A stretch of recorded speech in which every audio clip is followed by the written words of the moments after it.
Hi, I'm Dan Jessen, and today I'm going to be presenting a case called The Whistleblower. It's a story about Bernie Madoff and the guy who blew the whistle on him. Well, what is a whistleblower? A person who informs on another or makes a public disclosure of corruption or wrongdoing, according to dictionary.com. Basically, you have an employee who works for an employer. The employee becomes aware of fraud or corruption or wrongdoing, and then does what the name implies. The employee blows the whistle on the employer to regulators or authorities within the company. However, this case is not like the typical whistleblower case. The protagonist in this story is a man named Harry Markopolos. However, Harry didn't as much blow the whistle as he blew a blowhorn. And he didn't blow to an employer. He instead shouted into the void, otherwise known as the SEC, and he did it for years. What was his problem? Well, there was a man named Bernard Madoff. He had a company called Bernard Madoff Investment Securities, LLC. He had this new concept called a split strike conversion. Basically, it was a very complex strategy involving buying stock and then shorting that exact same stock and then selling calls to finance the put or the short position. In the end, Bernie Madoff would guarantee his clients that he could make them double-digit annual returns, virtually guaranteed with no downside, year after year. Enter again our protagonist, good old Harry. He worked for a company named Rampart Investment Management. He had one job. He was supposed to figure out how Madoff was doing what he was doing so they could recreate the mysterious strategy and they could all make money like Madoff was making money. Here's the thing. Madoff's numbers just didn't add up.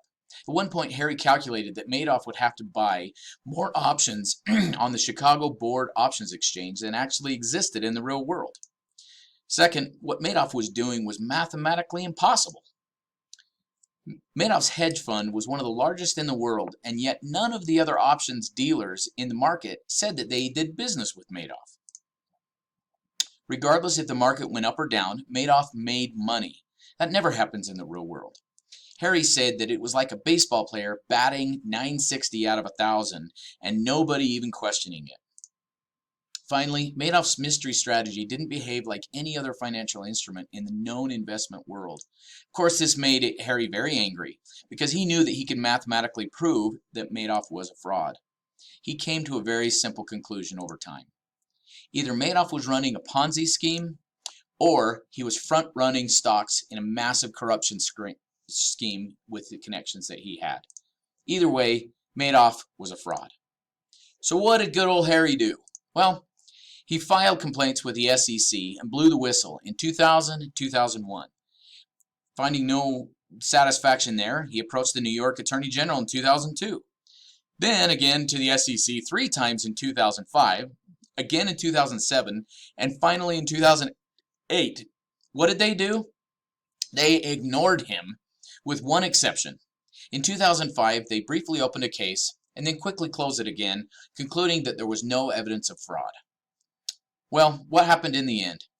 It turns out that Bernie Madoff was running the largest Ponzi scheme in the history of the world at around $50 billion stole from his clients.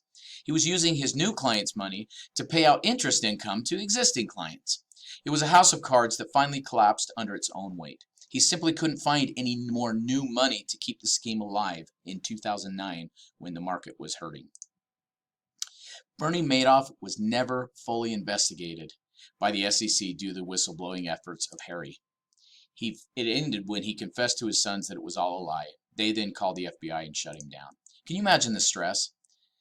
Of that, Harry said, Madoff will end up in a special prison designed as much to keep the crooks' victims out as Madoff in. He's a guy who simply can't afford to not be in prison. In summary, did Harry do a good job resolving ethical issues according to the IMA? Well, he didn't work for Madoff, so he couldn't go to his supervisor, so he did the next best thing. He went to the SEC. Unfortunately, they didn't listen. Madoff was just too powerful and connected in the business. He was even the former chair of the NASDAQ.